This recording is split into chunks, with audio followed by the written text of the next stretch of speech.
Assalamualaikum warahmatullahi wabarakatuh. Hari ini kita akan belajar tentang penelitian kuantitatif ya. Sejatinya manusia itu memperoleh pengetahuan itu melalui dua cara. Yang pertama itu melalui orang lain, dan yang kedua adalah melalui pengalaman sendiri ya. Pengetahuan bisa didapat oleh manusia itu melalui pengalaman diri. Melalui pengalaman diri, dan misalnya kita mengalami suatu peristiwa, kita mengalami suatu kejadian, kita melewati suatu fase ya. Nah, itu menjadikan kita memahami sesuatu, kita mengetahui sesuatu, dan itulah yang disebut dengan pengetahuan yang berasal dari pengalaman diri ya. Dan seperti sebuah pepatah bahwa pengalaman itu adalah guru terbaik. Jadi manusia juga banyak belajar dari pengalaman yang dialami. Jadi keinginan untuk mengetahui sesuatu yang lebih teliti muncul karena adanya suatu masalah yang membutuhkan jawaban yang benar. Untuk memberikan jawaban tersebut, maka dapat dilakukan kegiatan penelitian. Apa itu penelitian? Hari ini kita akan membahas tentang terminologi dari penelitian dan jenis-jenisnya.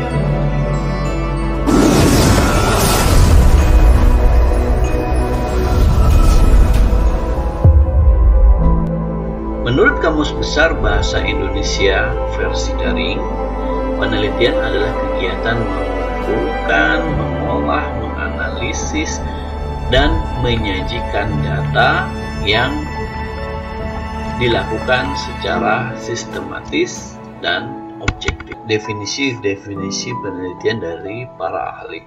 Misalnya David Penny itu menyampaikan bahwa penelitian adalah pemikiran yang sistematis mengenai berbagai jenis masalah yang pemecahannya memerlukan pengumpulan dan penafsiran fakta. Kemudian Sutrisno Hadi juga menyatakan bahwa penelitian dapat didefinisikan sebagai usaha untuk menemukan, mengembangkan, dan menguji kebenaran suatu pengetahuan. Nah, suatu cabang ilmu pengetahuan yang mengkaji cara-cara melaksanakan penelitian berdasarkan fakta-fakta dan gejala ilmiah disebut dengan metodologi penelitian. Penelitian merupakan suatu bentuk kegiatan ilmiah untuk mendapatkan pengetahuan ataupun kebenaran dan menyelesaikan masalah yang dikaji. Teori kebenaran pengetahuan dapat dikelompokkan menjadi teori koherensi dan teori korespondensi. Teori koherensi beranggapan bahwa suatu pernyataan dianggap benar apabila sesuai atau tidak bertentangan dengan pernyataan sebelumnya. Aturan yang dipakai dalam teori koherensi ini disebut dengan logika berpikir atau berpikir logis, gitu ya. Nah, misalnya bahwa ayam itu adalah makhluk hidup. Semua makhluk hidup akan mati. Maka dari dua pernyataan itu kita bisa mengambil kesimpulan bahwa ayam itu akan mati. Nah, inilah yang disebut dengan teori koherensi, di mana teori ini beranggapan bahwa suatu pernyataan dikatakan benar apabila sesuai dan tidak bertentangan dengan pernyataan sebelumnya. Jadi dua pernyataan sebelumnya itu adalah ayam itu adalah makhluk hidup. Pernyataan kedua adalah makhluk hidup itu akan mati. Nah, pernyataan ketiga tidak bertentangan dengan pernyataan sebelumnya bahwa ayam itu akan mati. Nah, ini Ini yang disebut dengan teori koherensi. Kemudian teori kedua itu adalah teori korespondensi yang berasumsi bahwa sebuah pernyataan, kalau dalam korespondensi itu, sebuah pernyataan dipandang benar apabila sesuai dengan kenyataan, fakta, atau realita. Untuk menemukan kebenaran yang logis dan didukung oleh fakta, maka harus dilakukan penelitian terlebih dahulu. Gitu ya. Jadi harus dilakukan penelitian terlebih dahulu untuk mengungkap teori korespondensi. Untuk mendapatkan kebenaran ilmiah, penelitian harus mengandung unsur keilmuan di dalam aktivitasnya. Penelitian yang dilaksanakan secara ilmiah itu harus memenuhi karakteristik atau ciri-ciri keilmuan seperti rasional, empiris, maupun sistematis. Apa itu rasional? Yaitu sesuatu yang masuk akal dan terjangkau oleh penalaran manusia. Jadi penelitian itu harus rasional, dapat dijangkau akal dan nalar manusia. Yang kedua itu memenuhi kaidah empiris, yaitu menggunakan cara-cara atau metode tertentu yang dapat diamati orang lain dengan menggunakan panca indera manusia. Dan yang ketiga itu harus memiliki ciri dia tersusun secara sistematis, yaitu menggunakan proses dengan langkah-langkah tertentu yang bersifat logis. Penelitian akan dikatakan tidak ilmiah jika tidak menggunakan penalaran logis, tetapi menggunakan prinsip kebetulan, coba-coba, ataupun spekulasi. Nah, ini tidak dianggap sebagai penelitian ilmiah. Penelitian sebagai upaya untuk memperoleh kebenaran harus didasari oleh proses berpikir ilmiah yang dituangkan dalam metode ilmiah. Metode ilmiah dilakukan melalui proses deduktif maupun induktif yang dilakukan secara sistematis. Metode ilmiah didasari oleh pemikiran bahwa apabila suatu pernyataan itu ingin diterima sebagai suatu kebenaran, maka pernyataan tersebut harus diverifikasi atau diuji kebenarannya secara empiris atau berdasarkan fakta-fakta. Jadi kalau pernyataan itu ingin dianggap sebagai sebuah kebenaran, maka harus diverifikasi dan diuji kebenarannya secara empiris. Bagaimana langkah-langkah di dalam melakukan metode ilmiah? Nah, ada 4 langkah pokok dalam metode ilmiah, yaitu yang pertama merumuskan masalah, yaitu mengajukan pertanyaan untuk dicari jawaban kebenarannya. Kalau tidak ada masalah, apa yang mau diteliti? Begitu ya. Tanpa adanya masalah, tidak akan terjadi penelitian karena penelitian dilakukan untuk memecahkan masalah. Rumusan masalah penelitian pada umumnya diajukan dalam bentuk pertanyaan. Yang kedua itu adalah mengajukan hipotesis.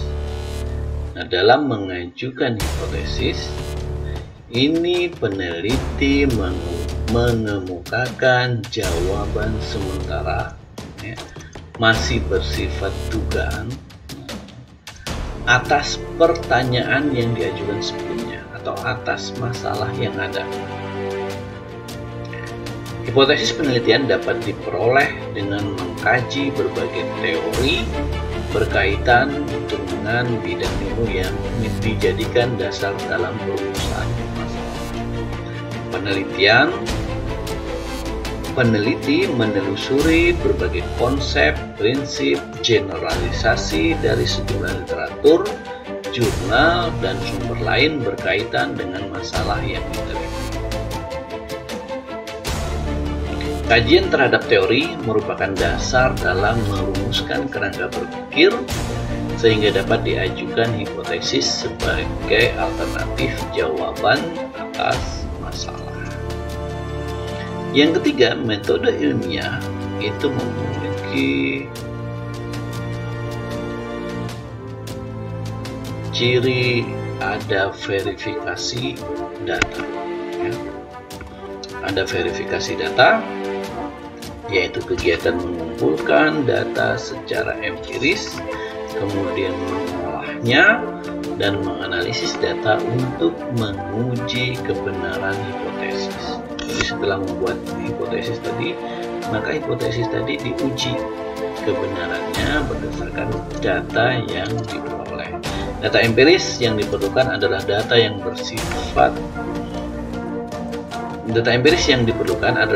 dapat digunakan untuk menguji hipotesis. Dalam hal ini, peneliti harus menentukan jenis data, dari mana data itu diperoleh, serta teknik dalam mengumpulkan data. Data yang terkumpul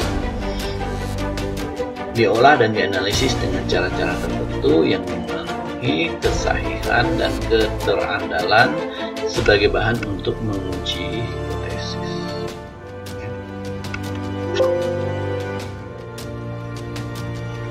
Yang keempat itu adalah menarik kesimpulan.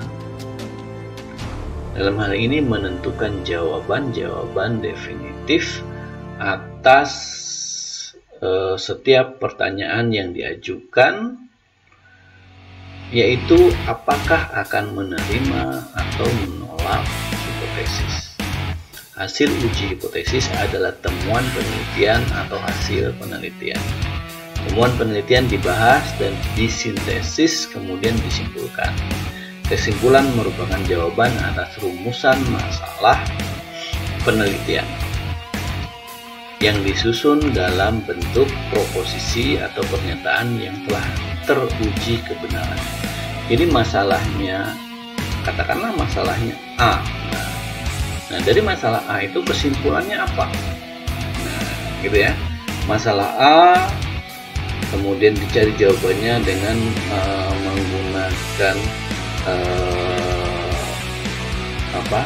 cara yang empiris, kemudian berdasarkan fakta-fakta. Nah, kemudian data yang diperoleh itu diolah dan dibuat kesimpulan apa fakta berdasarkan fakta yang diperoleh. Dibuat kesimpulan berdasarkan fakta yang diperoleh. Fakta ini apakah sesuai dengan hipotesis ataukah tidak sesuai dengan hipotesis. Nah, itu ada di dalam kesimpulan. Jadi kesimpulan harus menjawab permasalahan atau tujuan dari penelitian. Penelitian memiliki berbagai macam jenis, gitu ya, dan para ilmuwan mengelompokkan penelitian dari berbagai macam sudut pandang. Yang pertama, kita bisa lihat kelompok penelitian berdasarkan fungsinya. Nah, ini ada 3 macam kelompok penelitian berdasarkan fungsi. Yang pertama itu adalah penelitian dasar, kemudian penelitian terapan, dan penelitian evaluasi. Nah, bagaimana kita membedakan ketiganya? Nah, ketiga jenis penelitian ini dapat dibedakan berdasarkan topik, tujuan, hasil, maupun kegunaan penelitian. Yang pertama berdasarkan topiknya. Penelitian dasar itu mencakup pengetahuan alam maupun sosial. Sementara penelitian terapan itu juga mencakup bidang tersebut, tetapi dia lebih kepada bidang yang spesifik atau bidang terapannya seperti pendidikan, pertanian, kesehatan, teknik, dan sebagainya. Sementara penelitian evaluasi, topiknya itu menyangkut pelaksanaan berbagai program kegiatan pada suatu lembaga. Sekali lagi, dia menyangkut pelaksanaan berbagai program atau kegiatan pada suatu lembaga. Kemudian jika kita tinjau dari tujuan penelitian, perbedaannya adalah pada kelompok penelitian dasar. Nah, itu dia menguji teori-teori, kemudian tujuannya menguji prinsip dasar atau dalil atau mengkaji hubungan empirik maupun analisis secara umum. Sedangkan pada penelitian terapan, dia juga menguji hal tersebut, ya, tetapi pada bidang yang lebih sempit atau lebih spesifik atau pada bidang-bidang terapannya tadi. Sedangkan pada penelitian umum, sedangkan pada penelitian evaluasi, maka tujuannya itu adalah mengukur efektivitas, efisiensi, manfaat, ataupun kelayakan dari suatu program atau kegiatan yang dijalankan. Kemudian kita bisa membedakan berdasarkan hasil penelitiannya. Yang pertama, penelitian dasar umumnya itu berupa hasil yang bersifat umum atau abstrak. Sementara pada penelitian terapan, hasilnya itu umum untuk bidang terapan yang dikaji itu. Ya, jadi lebih sempit. Sedangkan penelitian evaluasi ini bersifat konkret, spesifik dalam aspek yang dievaluasi, kemudian diterapkan di praktik bidang tertentu. Dan yang terakhir juga kita bisa membedakan ketiga penelitian itu berdasarkan kegunaannya, yaitu pada penelitian dasar itu menambah pengetahuan dengan prinsip-prinsip dan hukum tertentu atau mengembangkan metode lebih lanjut. Sedangkan pada penelitian terapan ini menambah pengetahuan dari bidang tertentu, mengembangkan penelitian dan metode dalam bidang tertentu saja. Sedangkan penelitian evaluasi, nah ini kegunaannya adalah sebagai landasan dalam membuat keputusan suatu program atau kegiatan serta tindak lanjutnya.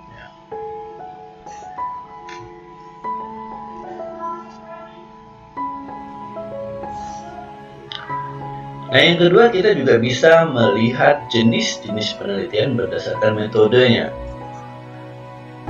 Ada penelitian historis yang bertujuan untuk membuat atau merekonstruksi masa lampau secara sistematis dan objektif, ya. Kemudian ada penelitian deskriptif yang bertujuan untuk membuat deskripsi secara sistematis, faktual, dan akurat mengenai fakta dan sifat populasi dari suatu daerah tertentu. Kemudian ada penelitian perkembangan yang bertujuan untuk menyelidiki pola dan urutan pertumbuhan atau perubahan sebagai bagian dari fungsi waktu. Kemudian ada penelitian kasus atau penelitian lapangan yang bertujuan untuk mempelajari secara intensif latar belakang keadaan sekarang dan interaksi lingkungan suatu objek. Kemudian ada penelitian korelasional yang bertujuan untuk mengkaji tingkat keterkaitan antara variasi suatu faktor dengan faktor lainnya berdasarkan koefisien korelasi. Kemudian yang keenam, penelitian eksperimental. Penelitian eksperimental sungguhan atau eksperimental sebenarnya yang bertujuan untuk menyelidiki kemungkinan hubungan sebab akibat dengan melakukan kontrol atau kendali terhadap objeknya. Kemudian penelitian eksperimental semu yang bertujuan untuk mengkaji kemungkinan hubungan sebab akibat dalam keadaan yang tidak mungkin ada kontrol atau kendali, tapi dapat diperoleh informasi pengganti bagi situasi dengan pengendalian. Kemudian ada penelitian kausal komprehensif yang bertujuan untuk menyelidiki kemungkinan hubungan sebab akibat, tapi tidak dengan jalan eksperimen, tetapi dilakukan dengan pengamatan terhadap data dari faktor yang diduga menjadi penyebab atau sebagai pembanding. Kemudian ada penelitian tindakan yang bertujuan untuk mengembangkan keterampilan baru atau pendekatan baru dan diterapkan langsung serta dikaji hasilnya.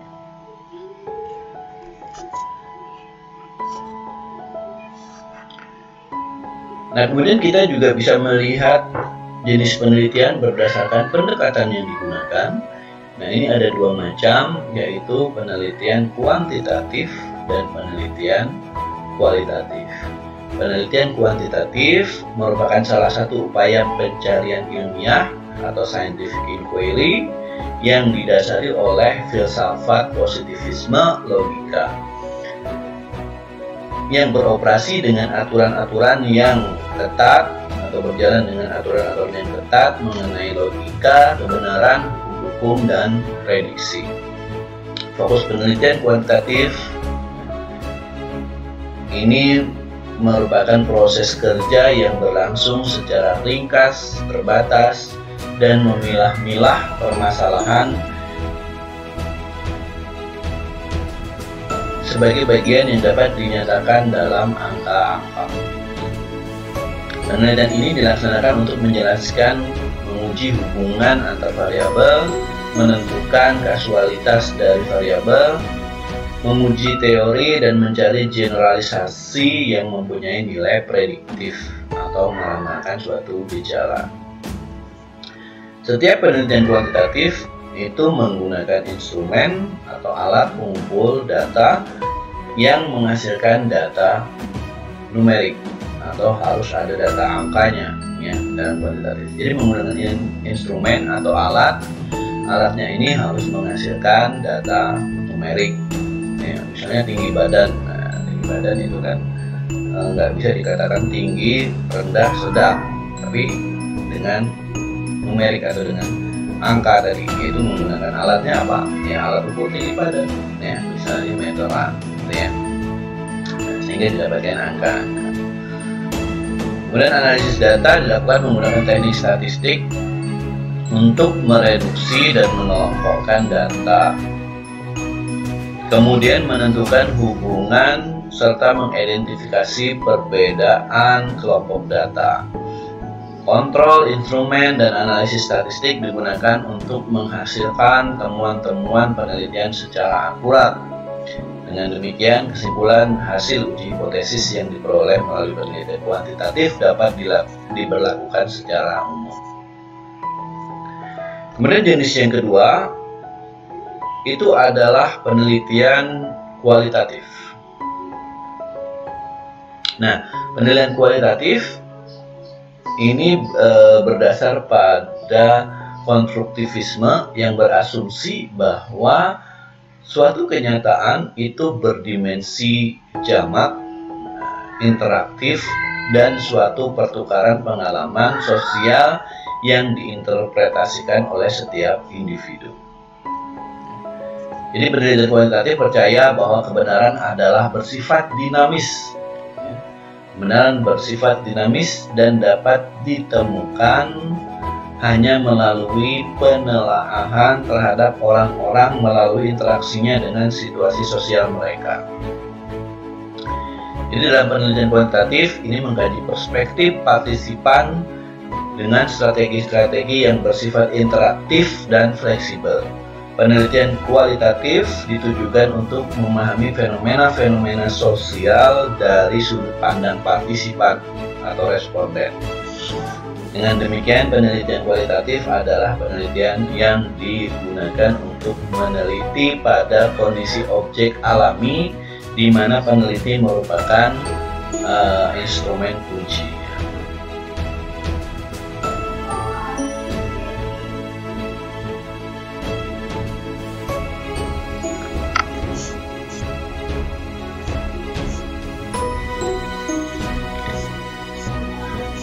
Nah, penelitian kuantitatif ini yang akan kita pelajari di dalam semester ini ya, yang akan kita kaji di dalam semester ini ya.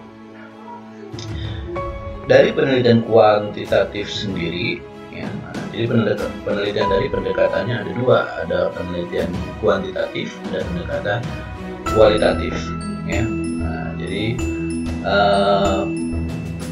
dari jenis penelitian kuantitatif ini macamnya juga banyak, atau jenis-jenisnya dari penelitian kuantitatif ini juga banyak ya. Yang pertama itu ada penelitian eksploratif. Ini ditujukan kepada desain pengumpulan data yang luas. Jadi kita masih mengeksplor data luas, kemudian disengaja dan sistematis, dimaksudkan untuk menghasilkan temuan dari deskripsi berbasis generalisasi dan pemahaman langsung pada wilayah kehidupan sosial dan psikologis. Nah, ini penelitian eksploratif. Tujuannya adalah untuk memproduksi sifat umum yang diturunkan dari proses induktif tentang kelompok, proses, aktivitas, maupun situasi yang dipelajari. Yang kedua, jenis kedua dari penelitian kuantitatif itu adalah penelitian deskriptif ya.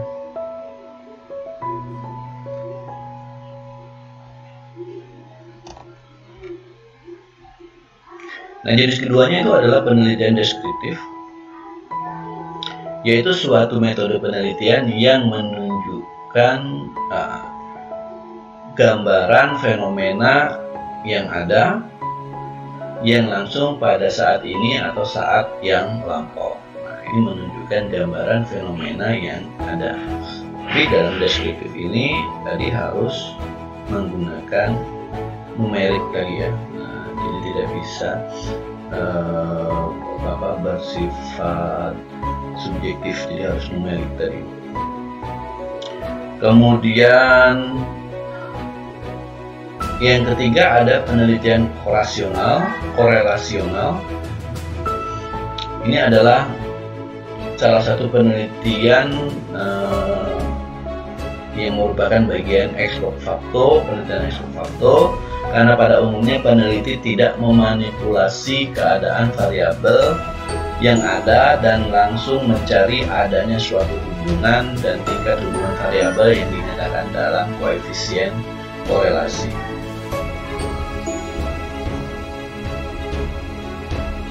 Nah, contoh-contoh penelitian korelasi ini misalnya penelitian yang bersifat mengetahui pengaruh gitu ya, pengaruh motivasi belajar terhadap prestasi siswa, kemudian pengaruh pola belajar terhadap prestasi siswa, kemudian pengaruh pola asuh terhadap kemandirian siswa gitu ya. Nah, ini adalah contoh-contoh pengaruh penelitian korelasi ya. Ada juga yang menggali hubungan antara variabel ya. Nah, misalnya hubungan antara kebiasaan belajar dengan hasil belajar, hubungan antara pemahaman guru dengan kemandirian anak gitu ya. Nah, ini juga bagian dari penelitian korelasional. Kemudian yang keempat ini adalah penelitian kausal komparatif atau disebut juga ex post facto. adalah penyelidikan empiris yang sistematis di mana peneliti tidak mengendalikan variabel bebas secara langsung karena keberadaan variabel tersebut telah terjadi atau karena variabel tersebut pada dasarnya tidak dapat dimanipulasi. Kemudian ada penelitian tindakan, yaitu penelitian tentang hal-hal yang terjadi di masyarakat atau kelompok sasaran dan hasilnya langsung dapat dikenakan pada masyarakat yang bersangkutan. Karakteristik utama penelitian ini adalah partisipasi, kemudian kolaborasi antara peneliti dengan sasaran penelitiannya ya. Kemudian ada penelitian eksperimen, yaitu penelitian yang digunakan untuk mencari pengaruh perlakuan tertentu terhadap yang lain dalam kondisi yang terkendali. Ini penelitian eksperimen. Macamnya juga banyak eksperimen. Ada pre-eksperimen, ada quasi-eksperimen, ada true eksperimen. Ini bagian dari penelitian eksperimen kuantitatif.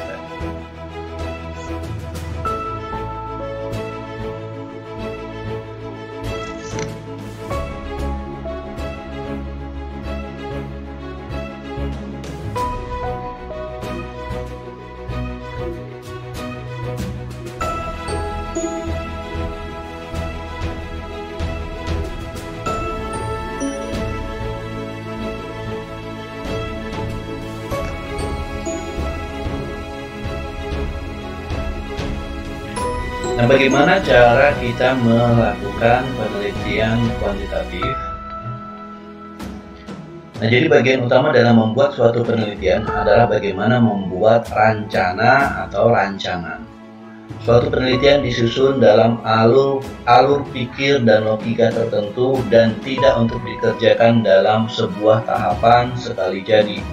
Penelitian tidak berorientasi pada tujuan yang ingin dicapai, tetapi juga pada penerapan proses yang dilaksanakan untuk menyelesaikan masalah yang dikaji. Langkah umum dalam suatu penelitian, dalam suatu penelitian itu ada kegiatan merumuskan masalah, membuat tujuan, manfaat maupun hipotesis, kemudian studi pustaka dan konseptualisasi, penentuan rancangan penelitian, penentuan variabel penelitian, penentuan populasi sampel, dan teknik pengambilan sampel, kemudian membuat instrumen, mengambil data, mengolah data, maupun membuat kesimpulan. Nah, bagaimana dengan penelitian kualitatif? Nah, jadi penelitian kualitatif sebagaimana dalam penelitian lain itu juga memiliki berbagai tahapan. Dalam penelitian kualitatif pendidikan, tahapan-tahapan ini boleh jadi akan dilaksanakan secara berurutan, namun terkadang dapat pula berlangsung secara tidak teratur. Nah, tahapan-tahapan dalam penelitian kualitatif ini, di bidang pendidikan ini, umumnya adalah yang pertama penentuan masalah, yaitu pemilihan topik penelitian yang masih bersifat umum. Yang kedua adalah ulasan kepustakaan, yaitu memahami penelitian-penelitian yang telah dilakukan dalam kajian yang sama.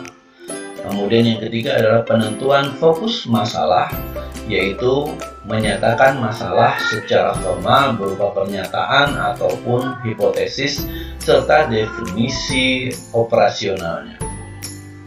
Kemudian penentuan desain atau metode, yaitu memilih satu atau lebih metode penelitian yang akan digunakan. Kemudian pengumpulan data, yaitu kegiatan mengumpulkan dan mendokumentasikan informasi sesuai dengan desain penelitian. Kemudian analisis data, yaitu menuliskan laporan dan bahasan temuan serta hubungan dengan teori dan penelitian terdahulu. Dan yang terakhir itu adalah penarikan kesimpulan, yaitu menyusun informasi secara sistematis dan pemaknaan hasil temuan. Apakah hipotesis tadi diterima atau ditolak ataupun dilakukan modifikasi.